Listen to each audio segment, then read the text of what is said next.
귀하신 주여 날 붙드사 샤론의 향기.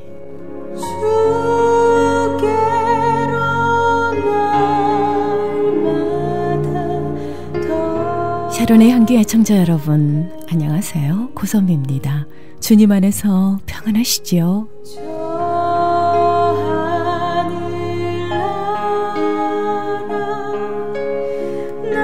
복된 하루가 밝았습니다.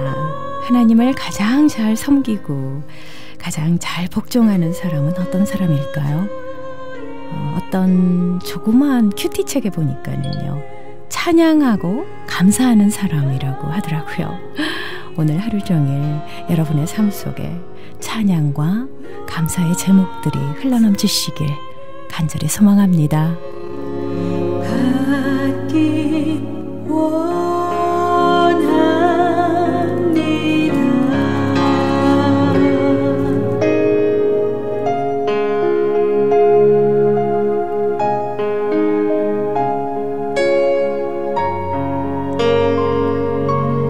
복된 하루의 시작을 주 예수 그리스도의 생명의 메시지로 채우시길 바랍니다. 오늘 샤론의 향기 귀한 말씀으로 은혜 주십니다. 함께하는 교회의 김태환 목사님께서 이사야서 28장 14절에서 22절까지의 본문 말씀으로 다림줄이 가리키는 것 첫 번째 시간으로 은혜 함께 나누도록 하겠습니다. 축복의 시간 되십시오.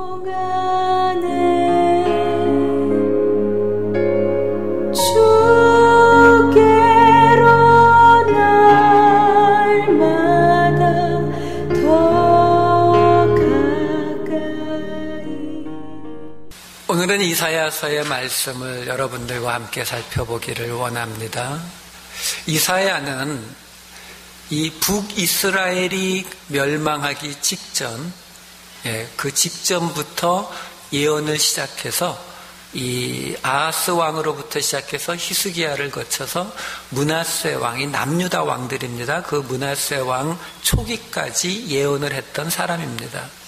제가 왜 이걸 말씀을 드리냐면, 지금 이사야서, 특별히 오늘 우리가 살펴볼 이 28장의 말씀이 앞부분은 북이스라엘의 멸망에 관한 이야기가 되어 있고, 오늘 읽은 본문은 남유다에게 주시는 말씀이기 때문에 그래요. 그래서 이미 북이스라엘이 아마도 우리가 이 부분이 쓰여진 그 날짜를 정확히 알고 있는 것이 아니기 때문에 북이스라엘이 아마도 멸망한 직후에 지금 남유다에게 하나님이 주시는 경고의 말씀이 지금 가고 있는 거거든요.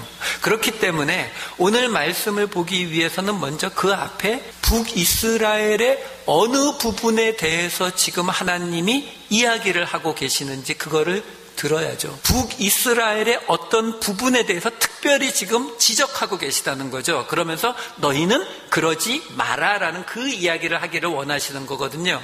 우선요, 이 앞부분 잠깐 볼게요. 7절 말씀을 잠깐 보게 되면은, 그리하여도 이들은 포도주로 말미암아 엿걸음치며 독주로 말미암아 비틀거리며 제사장과 선지자도 독주로 말미암아 엿걸음치며 포도주에 빠지며 독주로 말미암아 비틀거리며 환상을 잘못 풀며 재판할 때에 실수하나니, 이렇게 나와요. 자, 지금 이 북이스라엘이 멸망을 당했는데 그 멸망한 이유로 지금 하나님께서 얘기하고 계시는 게 뭐냐면, 그 북이스라엘의 지도자들, 그렇죠? 특별히 오늘 제사장과 선지자들이 술 취한 것 같았다라는 거예요.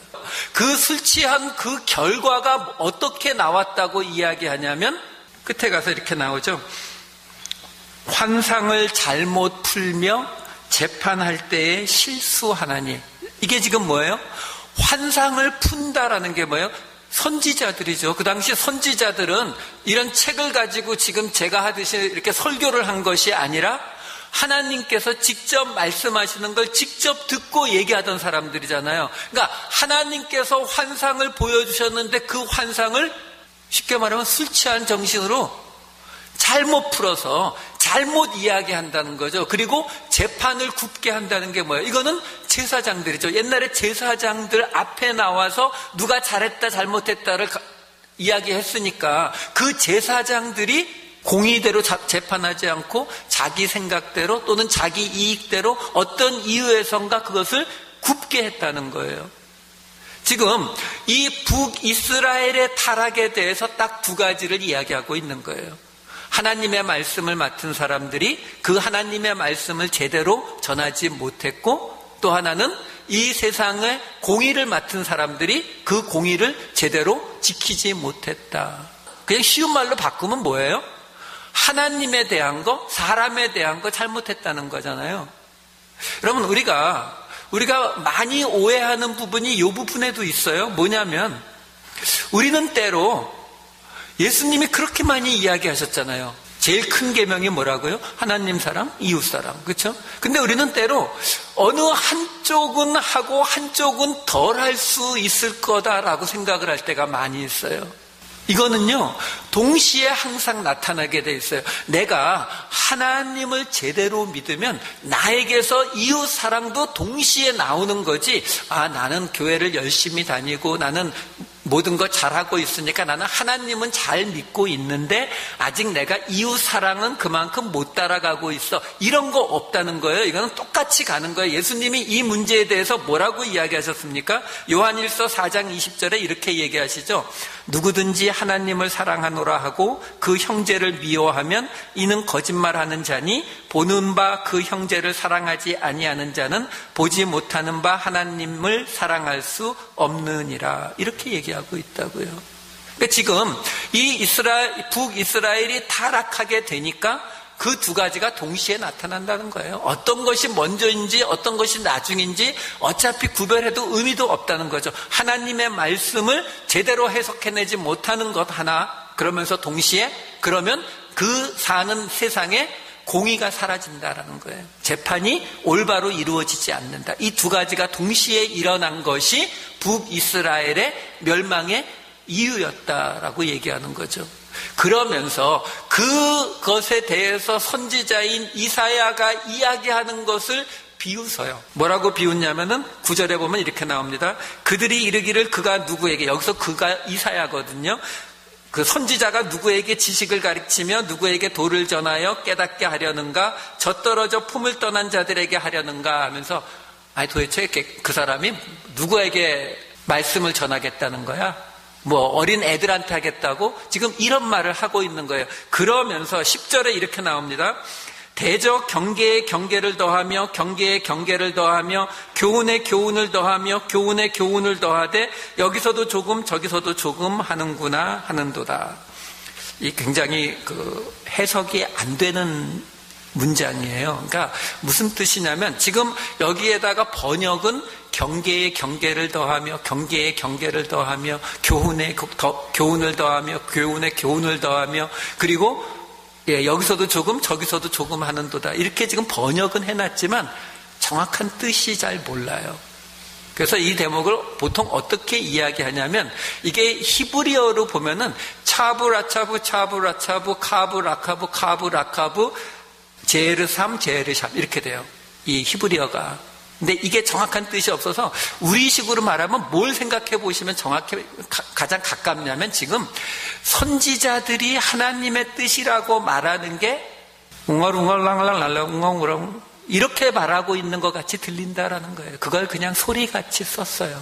여기에 지금 차브라차브 차브라차브 카브라카브 카브라파 요 카브라고 하는 단어가 조금 이따 다시 나와요. 네, 그래서 제가 지금 이걸 읽어드리는 거예요. 어쨌든 선지자가 그런 말을 하고 있는 것을 이 북이스라엘의 그 지도자들이 술 취한 것 같이 쉽게 말하면 비웃고 무시하고 너 지금 뭐라고 웅얼웅얼대고 있냐 이런 식으로 이야기했다라고 말하는 거예요. 그렇게 했더니 그게 13절에 가면 다시 나와요. 똑같이 13절의 중간에 보시면 여호와께서 그들에게 말씀하시되 경계에 경계를 더하고 교훈에 교훈을 더하고 이 얘기가 똑같이 반복이 되거든요. 그러면서 맨 끝에 가서 뭐라고 나오냐면은 그들이 가다가 뒤로 넘어져 부러지며 걸리며 붙잡히게 하시리라 이렇게 나옵니다.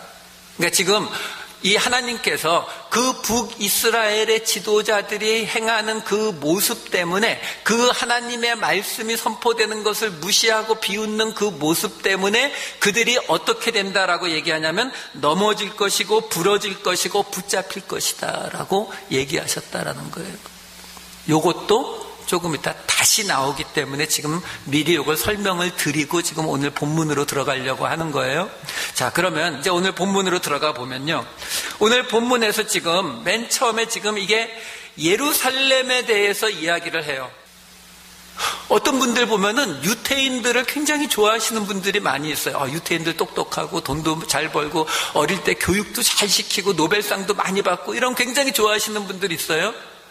여러분 지금 이 남유다의 사람들이 유태인이잖아요. 유다 사람, 유대인이란 말이에요.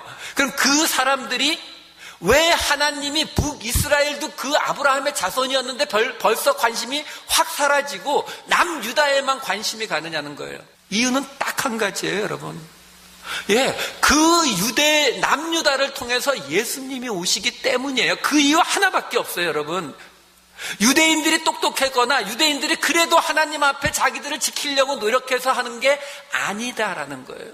사도 바울까지도 뭐라고 했습니까? 고린도전서 9장 27절 읽어드릴게요. 사도 바울이 이렇게 말합니다. 내가 내 몸을 쳐서 복종하게 함은 내가 남에게 전파한 후에 자신이 도리어 버림을 당할까 두려워함이로다. 사도 바울이 이렇게 말해요. 그런데 감히 누가 나는 구원받았다라고 큰 소리 칠 수 있겠어요? 여러분 어떤 분들은 그렇게 말씀하시는 분들이 있다 그래요? 어느 날 언제 구원받았는지 그 날짜를 정확히 대지 못하면 구원받은 거 아니다. 뭐 이런 말씀하시는 분들이 있어요. 누구라고 말 안 할게요. 여러분 그 말 속에 들어있는 그 생각이 뭔지 아세요? 여러분 구원이 누구에게 달렸습니까? 하나님께 달린 거예요. 우리는요, 우리는 우리가 구원받을 거라고 도저히 상상이 안 가는데 하나님께서 여기다가 약속해 주시니까 그 약속 믿고 어쩌면 그래도 하나님이 긍휼을 베풀어 주시면 내가 구원받을 수 있을 거야. 이 소망 하나 가지고 가는 거지. 우리는 마지막까지 나는 구원받았어. Don't worry. 이거 안 되는 거예요. 여러분 이 입장을 정확히 정리하셔야 돼요. 우리 빌립보서 2장 12절에도 나오잖아요. 떨리는 마음으로 너희 구원을 이루라 이렇게 돼 있거든요. 이게 우리가 큰 소리 칠 수 있는 것이 아니다라는 거죠. 이걸 큰 소리 치면 어떻게 된다고요? 그래서 오늘 본문 맨 처음 시작이 어떻게 돼요? 예루살렘에서 이 백성을 다스리는 너희 오만한 자여. 아까 읽지 않았지만 이 28장의 맨 앞에 1절에 뭐라고 나와요? 북이스라엘이 멸망당하게 된 그 북이스라엘 사람들에게 1절에서 이렇게 말하죠. 에브라임의 술 취한 자들의 교만한 면류관은 화 있을진저. 여러분 하나님이 가장 싫어하는 게 교만이거든요. 근데 그 교만이요 사람들 앞에서 나 잘났어 하는 거 그것도 하나님이 싫어하는 거 맞는데 본질적인 하나님이 받아들이지 못하시는 그 교만의 자리가 뭐냐면 바로 나는 분명히 구원받았다라고 큰 소리 치는 거예요. 그리고요 이제 16절에 보면 그러므로 주 여호와께서 이같이 이르시되 보라 내가 한 돌을 시온에 두어 기초를 삼았노니 곧 시험한 돌이요 귀하고 견고한 기초돌이라 그것을 믿는 이는 다급하게 되지 아니하리로다. 이 돌 이야기를 제가 조금 이따 드리고 17절을 먼저 설명해 드릴게요. 자 17절에 보면은 나는 정의를 측량줄로 삼고 공의를 저울추로 삼으니 이렇게 나와요.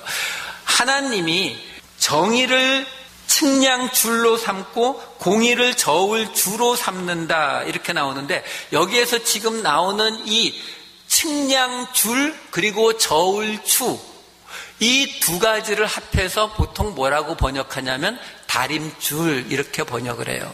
지금 여기에 이 측량줄로 나오는 줄이라고 하는 이 단어가 카브예요. 아까 기억나세요? 차브라카브, 카브라카브. 이 카브가 거기 나온다고. 그러니까 앞에서는 이 카브가 뭘로 번역되어 있었어요? 교훈으로 번역되어 있던 단어예요.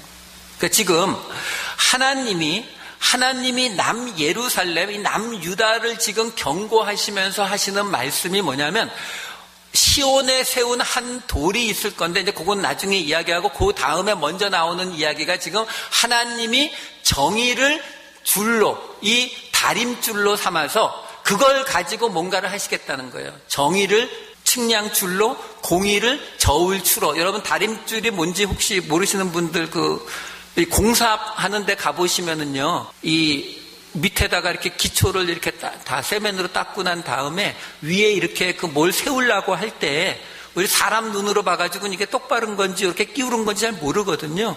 그러니까 높은 곳에서 이렇게 삼각형으로 생긴 그 쇠뭉치 매다른 실을 이렇게 탁 내리뜨리면 이게 딱 정확히 이제 그 지구 중심을 향하니까 그 실에 맞춰서 쭉 벽돌을 쌓아 올라가면 이렇게 똑바로 올라가는 거거든요. 그게 다림줄이라는 거예요.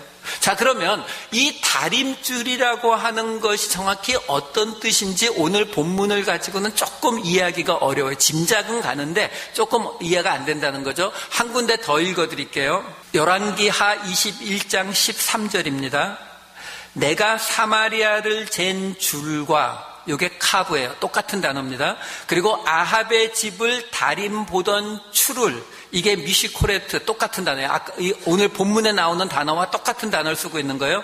아합의 집을 다림 보던 추를 예루살렘에 베풀고 또 사람이 그릇을 씻어 엎음같이 예루살렘을 씻어버릴지라. 지금 이 열왕기하의 말씀은 지금 이 이사야서에서 예언하고 있는 그 상황, 그걸 역사서에서 이야기해주고 있는 거예요. 똑같이 그 예루살렘이 지금 하나님의 징계를 받게 될 것에 대해서 이야기하는데 그 징계를 받는 기준을 뭐라고 이야기하냐면 바로 사마리아를 잰 줄과 아합의 집을 다림 보던 추, 곧 다림줄이라고 얘기하고 있는 거예요.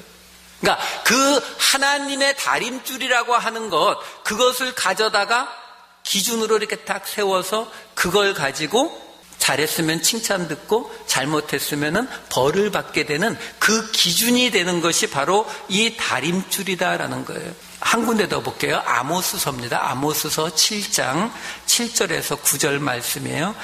또 내게 보이신 것이 이러하니라. 다림줄을 가지고 쌓은 담 곁에 주께서 손에 다림줄을 잡고 서셨더니 여호와께서 내게 이르시되 아모스야 내가 무엇을 보느냐? 내가 대답하되 다림줄이니이다. 주께서 이르시되 내가 다림줄을 내 백성 이스라엘 가운데 두고 다시는 용서하지 아니하리니.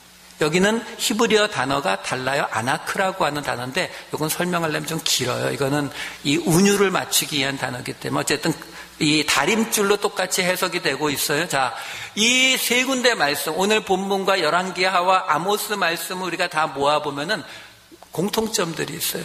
첫 번째, 이 다림줄이라는 게 뭔지는 모르지만 분명히 어떤 하나님이 기준을 세우는 것이다라는 것이고, 그 다음에 두 번째 어떤 공통점이 있냐면 이 다림줄을 이야기하시면서는 용서가 나오질 않아요.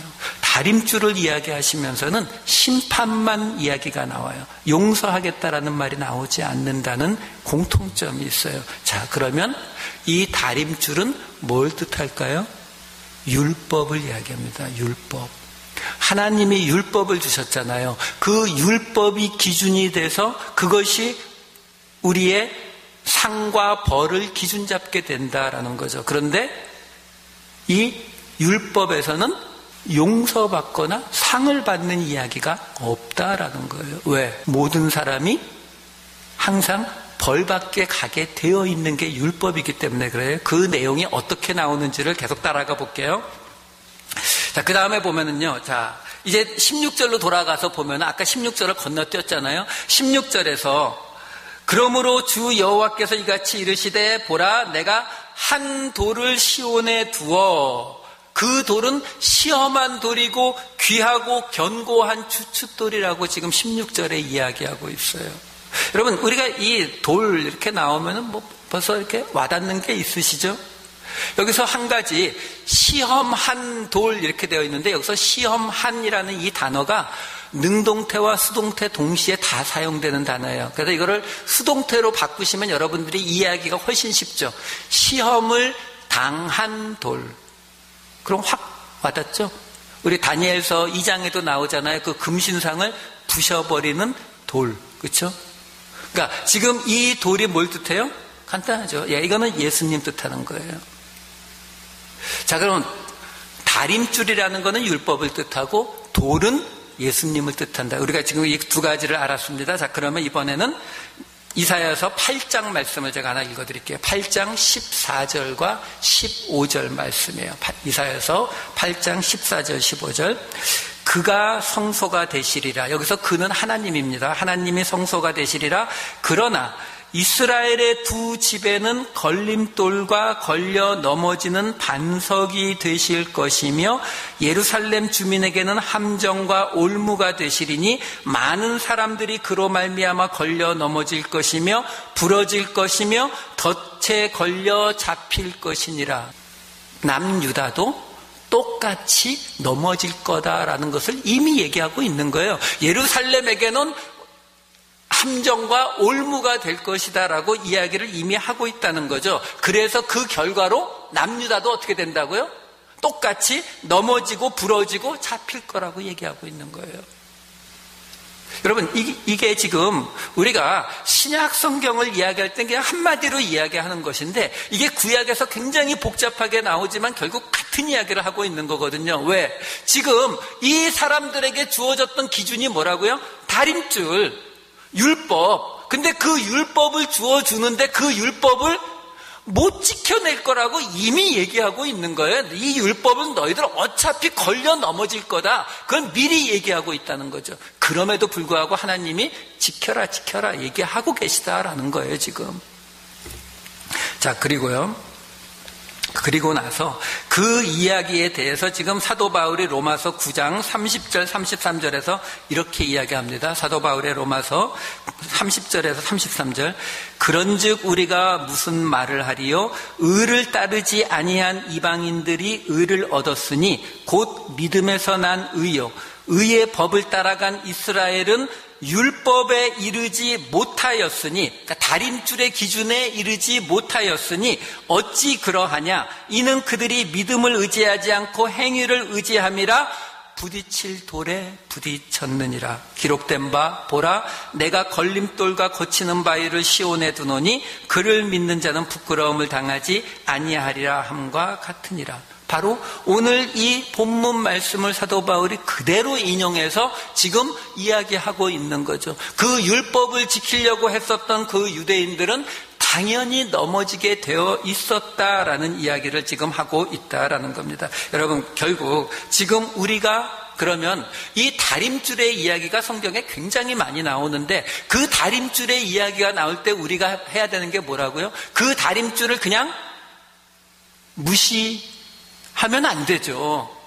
왜? 그 다림줄은 계속 우리에게 주어지고 있는 거예요. 우리의 삶의 모습으로 주어지고 있다라는 거죠. 그런데 그 다림줄의 기준을 따라서 살아가는데 그럼에도 불구하고 우리가 쳐다보기는 어딜 쳐다봐야 된다고요? 그 다림줄이 가리키는 곳. 다림줄이 가리키는 곳이요. 건물을 지을 때요. 큰 돌멩이 한 개를 딱 놓고 뭐 기준이 있어야 될 거 아니에요. 그 돌멩이를 놓고 그 위에다가 다림줄을 이렇게 올리는 거예요. 그래서 그 위에다가 벽돌을 이렇게 쭉 이 줄에 벗어나지 않게 쭉 세워가는 것이 그게 바로 옛날 건물 세우는 방식이에요. 이 다림줄은 지금도 목수들 그대로 사용합니다, 여러분. 그러니까 이거를 사용해야 되는 건 맞는데 그럼에도 불구하고 우리는 어딜 봐야 된다고요? 이 밑에 이 돌을 봐야 된다고요. 다림줄이 가리키는 곳을 봐야 된다고요. 이게 아까 앞에서 제가 말씀드린 것처럼 우리가 구원받은 게 맞는데 믿음으로 구원받은 게 맞는데 그거를 나는 구원받았어. 내가 지금 성경에 말하는 대로 다 했으니까 구원받았어. 그러면 뭐라고요? 그 부자 청년이라니까요. 내가 어릴 때부터 다 지켰어. 그러니까 나는 구원받았어. 이렇게 말하면 안 된다는 거예요. 우리는 그럼에도 불구하고 우리는 죽을 수밖에 없는 죄인입니다. 하나님의 긍휼이 없으시면 우리는 구원받지 못합니다. 이 자세를 끝까지 견지해 나가야 된다는 거예요. 그걸 지금 복잡하게 이야기해서 그 다림줄이 우리에게 주어졌는데 우리가 봐야 되는 것은 그 다림줄이 가리키는 곳을 봐야 된다라고 말하고 있다는 거예요. 그래서 그럼 결국 뭐가 더 중요하다고요? 사실 어느 쪽이 더 중요하다 이렇게 말하는 거는 좀 그렇지만 우리 입장에서 더 중요한 거는 밑에 이 돌멩이가 제대로 돼 있는지를 봐야 되죠. 그래서 예수님이 어떤 이야기 하세요? 마태복음 7장 24절 25절 읽어드릴게요. 그러므로 누구든지 나의 이 말을 듣고 행하는 자는 그 집을 반석 위에 지은 지혜로운 사람 같으리니 비가 내리고 창수가 나고 바람이 불어 그 집에 부딪히되 무너지지 아니하나니 이는 주추를 반석 위에 놓은 까닭이요. 여러분 결국 무슨 얘기예요? 십계명을 주시는 그 자리, 예수님이 오시기 1500년 전에 그 자리에서 이미 하나님이 그 돌단 쌓는 걸 통해서 뭘 얘기하고 계시는 거예요? 교회요. 예수 그리스도 위에 그 모습 그대로 쌓아 올려질 우리 그 교회를 이미 예언하고 계시다라는 거예요. 여러분, 이 모든 말씀을 이제 정리해 드릴게요. 우리의 타락은요, 어디에서 시작한다고요? 말씀을 잘못 해석하고 이 세상에 공의를 세우지 않는 것에서부터 우리의 타락은 시작됩니다. 그러면 하나님의 경고가 오게 되어 있어요. 여러분, 그때 우리는 이 다림줄이라고 하는 것이 우리가 하나님의 기준으로 우리의 삶을 어떻게 살아야 되는지를 우리에게 알려줍니다. 하지만 우리가 그 다림줄을 통해서 우리가 깨달아야 되는 것은 그 다림줄이 가리키는 곳, 바로 주춧돌 예수 그리스도의 그 은혜의 구원의 자리를 깨달아야 한다라는 거예요. 이 이야기를 지금 우리의 삶 속에서 똑같이 말씀을 드릴게요. 우리의 삶도 교회도 똑같다는 거예요. 하나님 사랑, 하나님의 말씀을 제대로 해석한다는 것이 하나님 사랑이거든요. 하나님 사랑과 이웃 사랑, 이 세상에 공의가 일어나게 세워지게 하는 것, 이것을 통해서 우리가 우리의 다림줄을 기준 삼아서 이 일들을 감당해 내야 한다는 거죠. 근데 그럼에도 불구하고 그것이 우리의 선함과 우리의 의로움을 쌓아 올리는 게 되면은 안 된다라는 거죠. 우리는 우리의 모습 그대로 그 주춧돌 위에 받아주신 그 은혜만을 생각해야 된다는 거예요. 내가 아무리 이 자리에서 말씀을 많이 전하고, 내가 아무리 기도를 많이 하고, 내가 아무리 착하게 산다 할지라도, 내가 아무리 그 다림줄에 맞춰서 잘 살아내고 있다 할지라도 내게서 나오는 고백은 단 하나, 나는 죽을 수밖에 없는 죄인입니다. 내 밑을 받쳐주신, 나를 받아주신, 내가 올라갈 수 있게 해주신 그 주춧돌, 머릿돌, 그 돌 대신 예수 그리스도만이 나의 유일한 은혜입니다. 이 고백이 나오는 것이, 그것이 우리가 가야 될 자리라는 거예요. 그 자리, 기초석은 예수 그리스도, 그리고 12사도가 12기퉁이에서 그 기초석이 돼주고 있고 그 위에 우리가 올라가 있다라는 거예요. 그리고 우리는 그 자리에서 뭐라고 한다고요? 은혜입니다. 이 고백을 하게 되는 저와 여러분 되시기를 우리 주 예수 그리스도의 그 크신 이름으로 축원합니다. 기도하시겠습니다.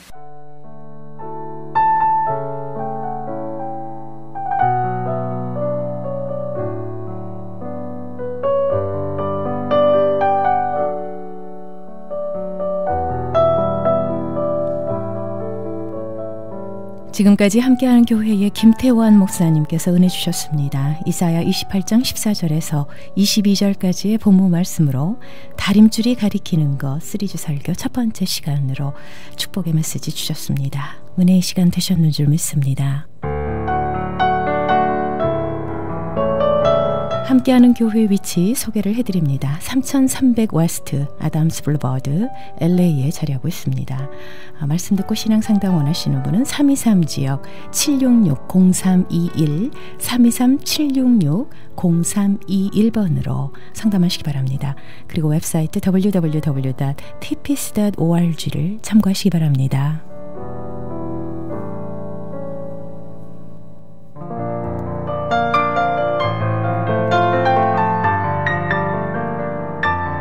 여러분과 함께 기도로 만들어가는 크리스천 헤럴드 선교방송 샤론의 향기 함께하고 계십니다. 이어지는 생명의 말씀입니다. 얼바인 열린교회의 이선영 목사님께서 은혜 주십니다.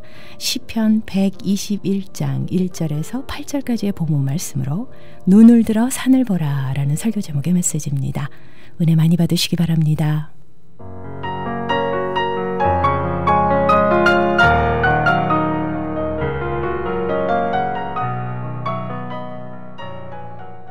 우리는요, 평생 우리가 필요한 것들을 채워가면서 살아갑니다. 그 필요가 채워지면 우리가 이렇게 얘기하죠. 난 참 만족해 라고 말합니다. 건강이 필요한 사람은 건강을 위해서, 그리고 돈이 필요한 사람은 돈을 벌기 위해서 밤낮으로 애쓰고 일을 합니다. 사실 그래서 우리의 인생 자체가 우리의 필요를 채워가는 여정이다, 과정이다 얘기를 해도 과언은 아니다라는 겁니다. 신앙생활도 역시 마찬가지입니다. 우리가 신앙생활하면서 우리에게 필요한 것들을 하나님께 구합니다. 그리고 그것들을 채워가면서 살아갑니다. 우리 비즈니스가 있고 우리 직장이 있는데 그곳에서 비즈니스가 잘 되도록, 직장에서 열심히 잘 일할 수 있도록 그렇게 기도합니다. 또 자녀를 위해서 자녀가 건강하게 또 열심히 공부할 수 있도록 우리가 자녀를 위해서 기도합니다.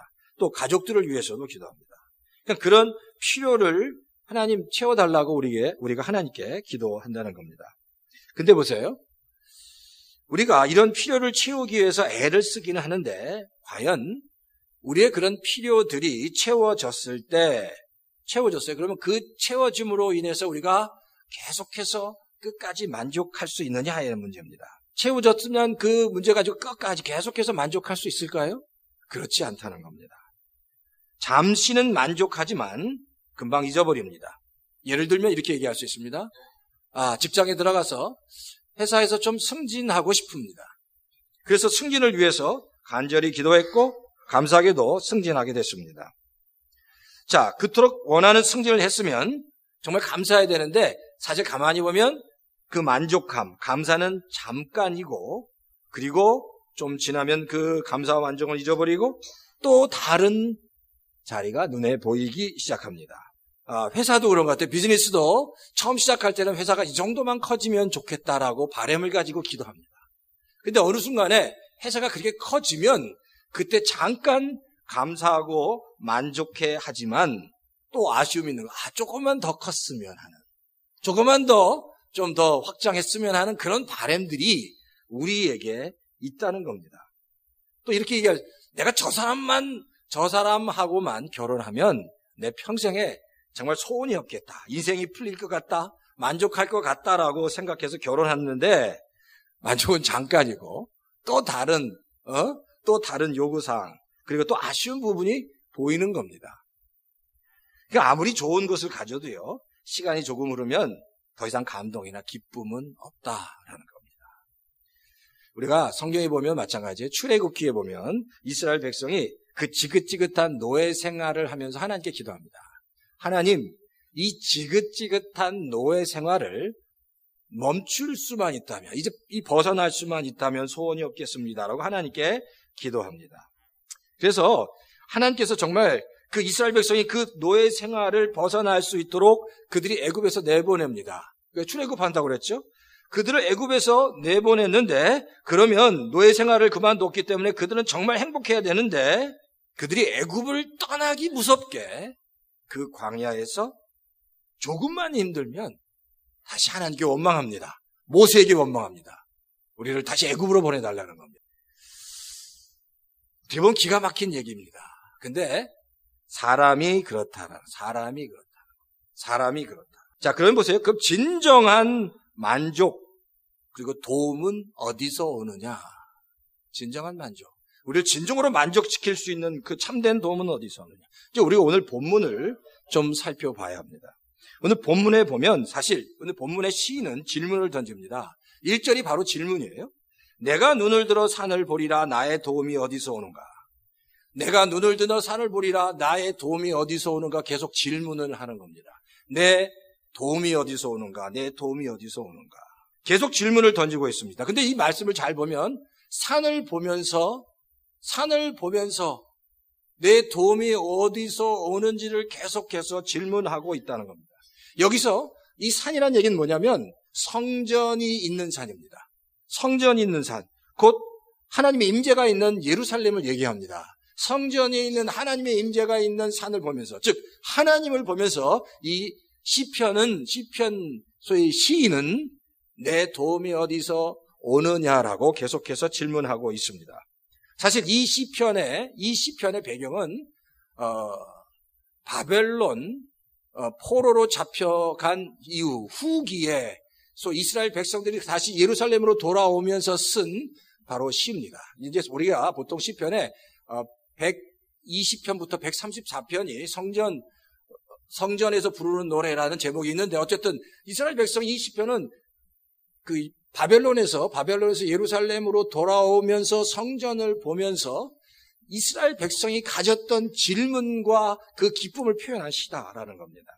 자, 그런데 이 시편에 그러는 거예요. 하나님을 보면서 계속 나의 도움이 어디서 오는가, 나의 도움이 어디서 오는가라고 질문합니다. 그러니까 하나님을 보면서 하나님을 찾지 못한 겁니다. 하나님을 보면서 하나님을 발견하지 못했다라는 거예요. 그래서 계속 정말 나의 도움이 어디 있습니까? 라고 사실 이 시편의 시인은 이렇게 고백하고 있다는 겁니다. 그런데 2절에 보면, 자, 처음에 이 시인이 하나님을 찾지 못한 이유가 그 힌트가 나옵니다. 2절에 보면, 자, 2절에 보면 성경이 이렇게 기록해요. 내 도움은 하늘과 땅을 만드신 주님에게서 옵니다라고 얘기합니다. 내 도움은 하늘과 땅을 만드신 주님에게서 온다. 자, 이 말씀을 가만히 살펴보면 하나님에 대해서 하늘과 땅을 만드신 주님, 하늘과 땅을 만드신 하나님이라고 표현합니다. 이 이야기는 거예요. 하나님이 너무 크신 분이었습니다. 하늘과 땅을 창조하신 너무너무 크신 분이었기 때문에 바로 이스라엘 백성은 이 하나님을 보면서도 그 하나님을 깨닫지 못했다. 너무 크니까. 하나님이 너무 크니까 그 하나님을 깨닫지 못했다라는 겁니다. 그렇죠? 너무 크면 그게 감이 잡히지 않는 겁니다. 우리가 신앙생활 할 때도 그래요. 우리가 신앙생활 할 때 하나님을 경험하는 것이 그렇게 쉽지 않습니다. 하나님이 늘 내 옆에 계신 것, 그리고 나와 함께 하신다는 것들이 이렇게 늘 깨달아지고 또 그게 느껴진다면 감사한데, 제가 우리 성도님들이 이제 교회 주일날 마치고 월요일부터 직장을 다니시면서 집안일을 하시면서 그 삶의 터전으로 들어가면서부터 하나님을 다시 기억하고 하나님을 바라는 것이 그렇게 쉽지 않다는 것, 어렵다는 것을 저도 조금씩 깨달아갑니다. 왜냐하면 그래요. 그 이유가 우리가 삶의 현장 안으로 들어가면 시야가 확 좁아집니다. 그리고 눈을 들어 하늘을 볼 수 있는, 하나님을 볼 수 있는 찬스보다 이제 바로 삶의 현장에서 자녀들과 씨름해야 되고, 직장일로 씨름해야 되고, 회사일로 비즈니스로 씨름해야 되고, 가정일로 씨름하다 보면, 그리고 치열하게 그렇게 살아가다 보면 하나님을 잊어버리기 쉽다는 겁니다. 이제 그러면서 그냥 나 혼자 힘으로 치열하게 살아가는 겁니다. 그러면서 하나님을 잊어버리다가 다시 목장 모임이나 소그룹이나 아니면 주일날 교회 예배를 드리면서 그래 하나님이 계시는구나. 그 전능하신 하나님이 나와 함께 하시는구나. 그래, 그 전능하신 하나님이 나를 사랑해. 이제 주일날 오면 이제 다시 머릿속에 리마인드가 되는 겁니다. 하나님을 보지 못하는 거예요. 삶의 현장 속에 확 이게 빨려 들어가고 매몰돼 가면 하늘을 향해 눈을 열어서 하나님을 볼 수 있는 기회가 없어진다는 겁니다. 자, 그러면 어떤 사람이 하나님을 볼 수 있느냐? 두 가지로 잠깐 설명드리면, 첫 번째는 눈을 들어서 하늘을 볼 수 있는 사람입니다. 성경이 그러죠. 눈을 들어 하늘을 보라고. 눈을 들어 하늘을 보라는 얘기는 눈을 들어서 하나님을 보라는 얘기입니다. 눈을 들어서 하늘을 보고, 눈을 들어서 산을 보고, 눈을 들어서 하나님이 계신 것을 깨달으라고. 그리고 눈을 들어서 하늘을 보아 하나님이 계신다는 것, 하나님이 나와 함께 하신다는 것을 보라고 성경은 말씀하고 있습니다. 이사야서 한번 찾아보시겠어요? 이사야서 51장 6절입니다. 자, 파워포인트로도 준비된, 자, 이사야서 51장 6절에 보면, 자, 제가 세번역과 개역성경으로 나타나는데 한번 세번역으로 한번 다 같이 읽었으면 좋겠습니다. 시작. 눈을 들어 하늘을 쳐다보아라. 그리고 땅을 내려다보아라. 하늘은 연기처럼 사라지고 땅은 옷처럼 헤어지며 거기에 사는 사람들도 하루살이같이 죽을 것이다. 그러나 내 구원은 영원하며 내 의는 꺾이지 않을 것이다. 자, 그 다음은 이제 개역성경입니다. 자, 그런데 이 이사야서 51장 6절에 이 말씀은 이 얘기입니다. 눈을 들어서 다시 하나님을 보라는 얘기입니다. 그리고 그 눈으로, 하늘을 본 눈으로 땅을 내려다보라는 겁니다. 결국 하늘은 연기처럼 사라질 때가 있고 땅은 옷처럼 다 헤어질 때가 있고 거기에 사는 모든 사람들이 하루살이처럼 다 죽을 것이지만, 그러나 내 구원은, 바로 하나님은 영원하시고 내 의는 꺾이지 않을 거다라고 성경은 말씀하고 있다. 그런 하나님을 눈을 들어서 보라고 말씀하고 있습니다. 근데 이사야서는요, 크게 두 부분으로 나눠집니다. 이사야서가 모두 66장까지 되어 있는데 1장부터 39장까지는 전반부입니다. 포로 이전의 사건들을 기록했습니다. 사실 40장부터 마지막 66장까지는 포로 이후에 소위 그 저자들이 포로 이후에 쓰여졌다라고 얘기합니다. 자, 그러니까 오늘 본문 이사야서 51장은 포로 이후에 이스라엘 백성이 바벨론의 포로로 잡혀가서 실망과 좌절의 시간을 보내면서 그것에 고통하고 있을 때 하나님께서 그들에게 주신 위로의 메시지라는 겁니다. 사실 바로 바벨론의 포로 시대는 이스라엘 역사에 아주 수치스러운 사건이었습니다. 나라를 송두리째 빼앗기고 희망 없이, 꿈 없이 이국 땅에서 포로로 처참하게 살아갔을 때 절망에 빠져있는 이스라엘 백성들을 향해서 하나님이 위로하시는 겁니다. 격려하시고 도전하시는 겁니다. 뭐라고요? 눈을 들어 하늘을 쳐다보라는 얘기입니다. 너희들이 이렇게 고통 가운데 있지만, 이렇게 정말 좌절하고 절망 가운데 있지만 다시 눈을 들어봐라. 그리고 눈을 들어서 하늘을 쳐다봐라. 그곳에 누가 있나? 너희와 함께 누가 있는지. 자, 하늘은 연기처럼 사라지고 땅은 옷처럼 헤어지고 없어져도, 달아 없어져도, 사람들은 다 하루살이처럼 죽어도 하나님의 영광은, 하나님의 구원은 영원히 존재한다. 영원토록 함께 한다는 사실, 그것을 보라고 성경은 말씀하고 있다는 겁니다. 우리를 도우실 하나님은, 그 하나님은 우리와 함께 하신다는 것을 잊지 말라는 겁니다. 사실 시편 121편은 이사야서 51장의 배경과 똑같습니다. 바로 시편 121편은 이스라엘 백성이 포로로 잡혀갔던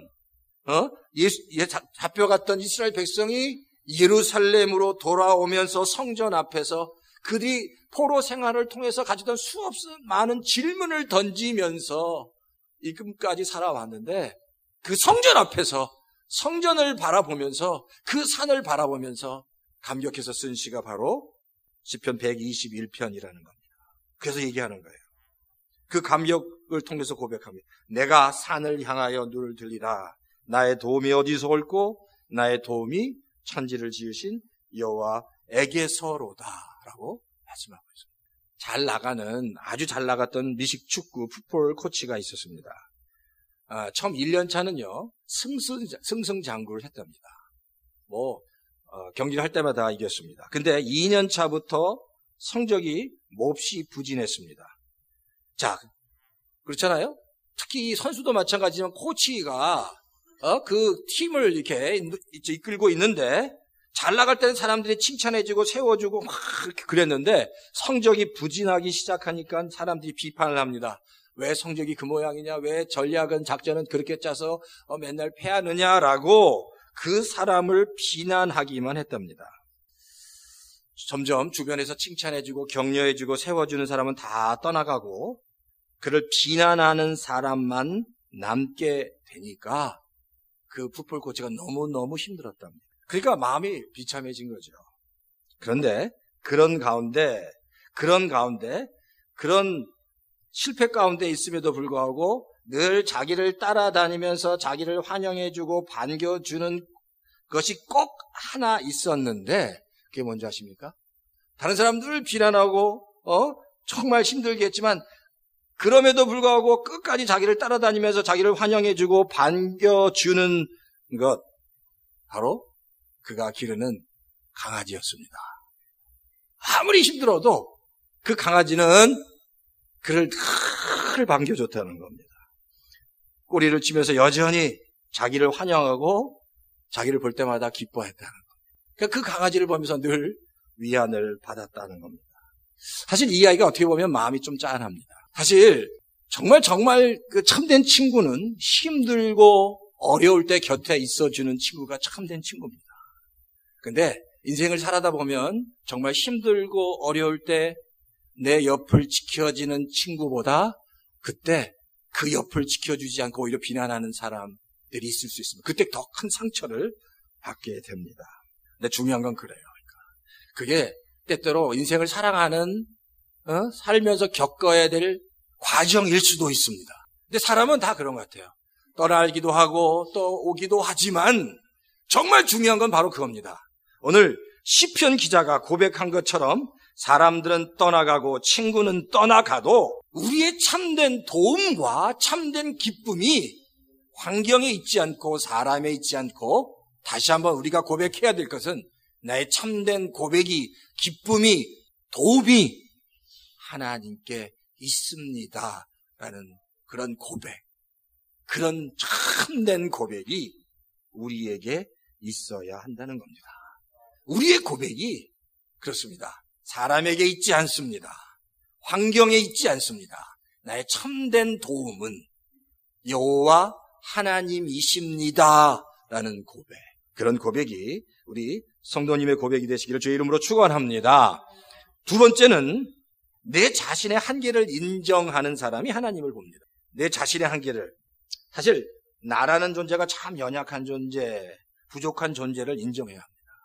난 부족하다, 연약하다라는 것을 인정할 때 하나님을 볼 수 있다는 겁니다. 그때 내 연약함을, 한계를 인정할 때 하나님을 바라보게 되고 그것이 오히려 더 큰 축복이 된다는 겁니다. 보통 그러잖아요. 저도 그랬습니다. 아주 젊었을 때 내가 하고자 하면 다 할 수 있을 거라고 생각합니다. 내가 생각하고 추진을 하면 이룰 수 있을 거라고 생각합니다. 해보자라고 의지를 가지고 밀어붙일 때도 많이 있었습니다. 근데 나이가 조금씩 들어가면서 나 혼자 힘으로, 내가 아무리 능력이 있는 것 같아도 나 혼자 힘으로 할 수 있는 게 많지 않구나. 아무리 애를 써도 안 되는 게 많구나. 이게 정말 깨달아지는 겁니다. 하려고 해도 그렇구나, 이게 안 되는구나. 근데 그때 믿음의 사람, 신앙의 사람은 점점 가슴속에 파고드는 한마디 단어가 있습니다. 내가 할 수 없을 때, 내가 할 수 없군요. 그때 믿음의 사람이 고백할 수 있는 소중한 한마디 단어, 하나님 불쌍히 여겨 주십시오. 하나님 도와주십시오 라는 단어입니다. 하나님 도와주십시오. 하나님 불쌍히 여겨 주십시오. 도와주십시오 라는 단어. 이게 하나님 앞에서 너무너무 기뻐하시는 단어입니다. 다 하나님 내가 할 수 없습니다라고 고백하고 하나님 도와주십시오. 하나님 도와주십시오. 하나님 살려주십시오. 그 고백을 하나님께서 기뻐하신다는 겁니다. 그러니까 그런 과정을 통해서 내가 뭔가 할 수 있을 거라고 생각했는데 실패하고 넘어지고 좌절하면서 또 하나님께 구하면서 하나님 도와주십시오. 좀 살려주십시오. 그러면서 하나님을 경험하고 하나님의 은혜를 경험하고 하나님의 그 손길을 경험하는 인생이 복된 인생이라는 겁니다. 인생에는요, 세 가지 인생이 있다. 요즘 세 가지 인생이 있다. 첫 번째는 검색하는 인생입니다. 검색. 늘 무슨 일만 있으면 우리가 이제 인터넷 구글에서 다 요즘 저는 이제 안드로이드 폰을 쓰니까 구글에서 요즘 말로만 해도 모든 게 다 검색이 돼요. 아이폰은 시리에서 그냥 말로 하면, 그래서 제가 진규를 보면 늘 뭘 물어보면 그걸로 그냥 어디 있는지 뭐가 얼마인지 다 물어보면 다 답을 줍니다. 이게 검색하는 인생입니다. 근데 검색하는 인생은 얄팍한 생각을 가질 수밖에 없습니다. 생각하는 게 아니라 무조건 검색하는 겁니다. 두 번째 인생은 사색하는 인생입니다. 검색 대신에 생각한다는 겁니다. 뭐가 문제인지, 어떻게 가야 되는지, 뭐가 더 좋은 길인지 생각하는 인생은 검색하는 인생보다 좀 더 깊이 있는 인생입니다. 근데 세 번째 인생, 가장 강력하고 확실하고 분명한 것은 경험하는 인생이다라는 거예요. 경험하는 인생. 하나님을 경험하는 인생. 하나님을 검색할 수 없고 하나님을 생각과 사색으로 만날 수 없습니다. 근데 하나님을 경험한 자는 하나님이 전능하심과 하나님의 은혜와 능력을 깨닫게 된다. 하나님을 경험해야. 우리가 그런 것 같아요. 신앙생활 하면서 그러니까 끊임없이 내 삶 가운데 하나님을 경험하면서 살아가는 사람은 절대 흔들리지 않습니다. 근데 내 삶에 하나님에 대한 경험이 없는 거예요. 그러니까 흔들리는 겁니다. 경험이 없으니까. 근데 경험하는 인생, 하나님을 경험하는 인생이 되어야 된다. 눈을 들어 산을 보라, 하늘을 보라, 하나님을 보라는 이야기는 그냥 보라는 얘기가 아닙니다.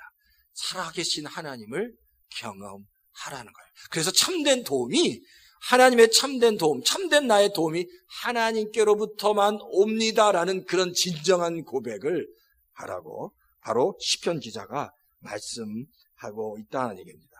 자, 그러니까 하나님을 경험하는 인생, 그리고 내가 나의 참된 도움이 하나님에게로부터만 옵니다.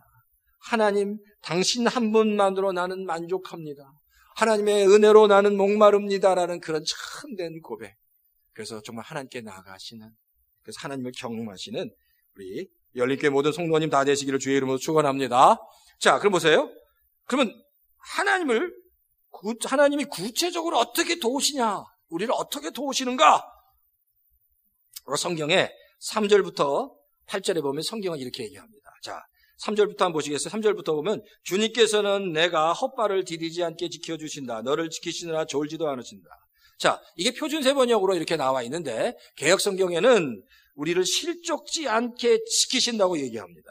그리고 4절은 이스라엘을 지키시는 분이라고 얘기합니다. 사실 미국도 그렇고 21세기에 들어와서 미국과 한국 큰 그림으로 보면 기독교가 점점 이렇게 좀 다운힐, 점점 이렇게 좀 힘들어져 가고 있다고 합니다. 이제 통계가 좀 그런 통계가 나오고 있어요. 근데 그런 통계를 보면서 어떤 사람이 이렇게 얘기한답니다. 지금은 하나님의 전성기가 끝났고 이제 하나님의 침체기로 들어갔다라고 이야기하는 사람이 있다는 겁니다. 근데 좀 이해는 돼요. 이게 교회가 지금 전체적으로 21세기의 그 거대한 그 세상 문화, 이 트렌드에 지금 거친 저항을 받고 있기 때문에 예전처럼 강력한 부흥이나 역사가 일어나지 않습니다. 충분히 그런 이야기가 이해가 되는 건 하지만 분명히 알아야 될 게 바로 겁니다. 하나님에게는 전성기와 침체기가 없다는 겁니다. 하나님에게는 항상 전성기밖에 없다는 사실을 우리가 알아야 된다는, 우리가 처한 상황을 보고 우리가 좀 힘들다고 하나님이 무슨 침체기에 있고 우리가 조금 좋아진다고 전성기에 있는 것이 아니라는 겁니다. 예를 들면 이스라엘 백성이 바벨론 포로에 끌려갔을 때, 그러면 그때는 하나님의 전성기고, 이스라엘 백성이 또한 다윗 왕국의 그 이스라엘 백성들이 엄청난 강력한 힘으로 그 주변에는 수없이 많은 땅들을 점령해 갈 때는 전성기였느냐? 그렇지 않습니다. 하나님은 이스라엘 백성이 바벨론 포로에 끌려갔을 때나 다윗 시대에 그 엄청난 역사가 있을 때라도 늘 하나님의 때는 전성기였다는 사실을 잊지 말아야 됩니다. 내 감정에 따라, 내가 감정이 올라가면 전성기인 것 같고, 내 감정이 다운되면 침체기인 것 같이 생각될지 모르지만, 나를 지키시는 분은, 나와 함께 하시는 분은 늘 충만하게 나를 붙잡고 세우시는 분이다라는 확실한 믿음을 가져야 합니다. 그러니까 중요한 건 그거예요. 하나님의 말씀을 붙잡는 겁니다. 환경을 붙잡고 내 감정을 붙잡는 게 아니라 하나님의 말씀을 붙잡는 인생. 하나님의 말씀을 붙잡는 인생은 때때로 그 인생이 바닥을 칠 때, 하나님의 말씀을 붙잡는 자는 다시 일어납니다. 그래, 내가 하나님의 자녀지. 그래, 하나님이 나와 함께 하시지. 바닥을 치면 다시 하나님이 나를 들어 올리실 때가 있겠지라고 신앙 고백을 할 수 있습니다. 반대로 뭔가 일들이 잘 되어서 일이 올라갈 때, 비즈니스가 잘 돼서 막 올라갈 때, 때때로 사람이 그렇게 되면 교만해질 수 있습니다. 뭐가 잘 되니까. 근데 그때 말씀을 붙잡는 사람은, 그래, 내가 하나님의 자녀지. 하나님이 나를 통해서 하셨지. 내가 이룬 이 모든 것들이 내가 한 게 아니라 하나님이 하신 거지라고 고백할 수 있다는 겁니다. 그러니까 말씀을 붙잡는 인생은 바닥을 칠 때나 잘 되어서 올라갈 때라도 그 말씀을 통해서 인생의 중심을 잡을 수 있습니다. 그러니까 인생의 성도에게 가장 중요한 것은 하나님의 말씀을 붙잡는 겁니다. 그리고 말씀에 순종하는 겁니다. 그리고 그 말씀대로 살려고 몸부림치는 겁니다. 하나님이 눈을 들어서 산을 보라고 하늘을 보라고 말씀하시면 보고 그 하나님을 향해 나가야 한다는 그런 것 같아요. 그게 중요합니다. 하나님의 말씀을 붙잡는 인생, 그리고 하나님을 경험하는 인생. 그냥 생각하는 게 아니라 하나님을 경험하고 하나님을 바라보는 그런 삶이 우리에게 필요하다는 겁니다. 내가 너를 지켜주겠다. 해와 달의 그 공격에서도 지켜주겠다고 말씀하시지만 그것이 우리를 모든 환난을 면제시켜 주시겠다는 약속은 아니다. 여전히 성도는 환난을 경험하고 고난을 경험할 겁니다. 그러나 그 고난과 환난 가운데서도 하나님은 반드시 우리를 지키시고 보호해 주실 것이다라는 그 믿음과 확신이 우리에게 있어야 되는 거예요. 그러니까 이게 없으면 어떤 고난과 확신이 오면 두려워 떨 수밖에 없다는 겁니다. 하나님에 대한 믿음, 신뢰, 나의 유일한 도움이 하나님에게로부터 옵니다. 라는 고백. 그 고백이 있는 우리 열린교회, 우리 모든 성도님 다 되시면 좋을 것 같습니다. 그래서 눈을 열어서 다시 한번 세상을 보는 게 아니라 하나님은 단순히 우리의 환경이나 육체를 지키는 게 가장 소중한 우리의 영혼을, 생명을 지키시는 분, 그리고 나의 도움이 하나님께로만 옵니다라는 그런 고백, 그게 바로 우리의 고백이 되시는 우리 성도님 다 되시기를 주의 이름으로 축원합니다.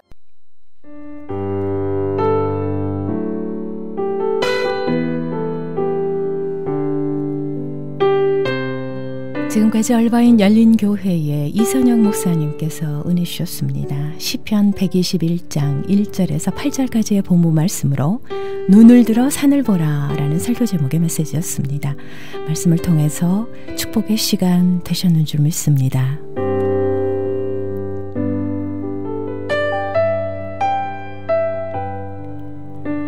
열린교회의 위치는 1701 에딩거 애비뉴 산타아나에 자리하고 있습니다.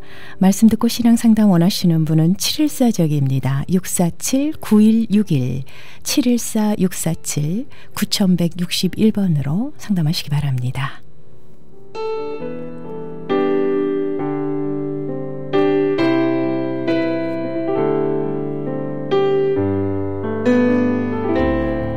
지금까지 여러분께서는 저희 크리스천회를 대해서 보내드리는 선교방송 샤론의 향기 함께 하셨습니다. 은혜로운 찬양 너 근심 걱정 말아라 함께 하시면서요. 오늘 함께 해주신 샤론의 향기 여기서 마무리합니다. 주님의 옷자락 안에서 평안하시고요. 행복이 넘치는 복된 날 보내시길 바랍니다. 지금까지 저는 고선미였습니다. 사랑합니다.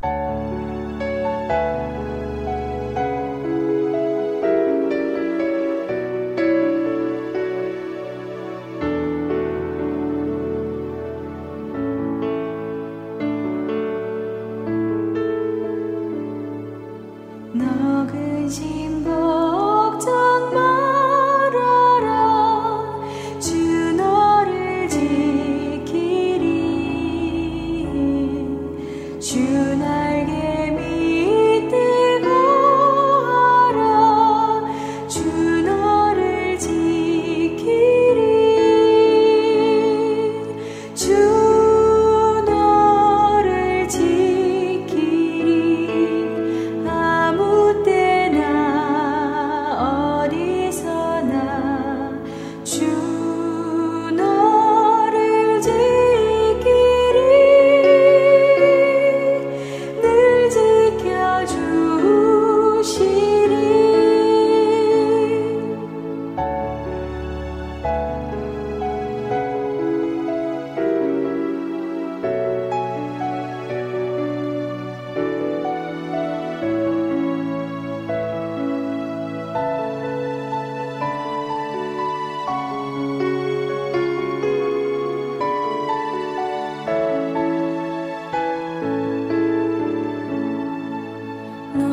주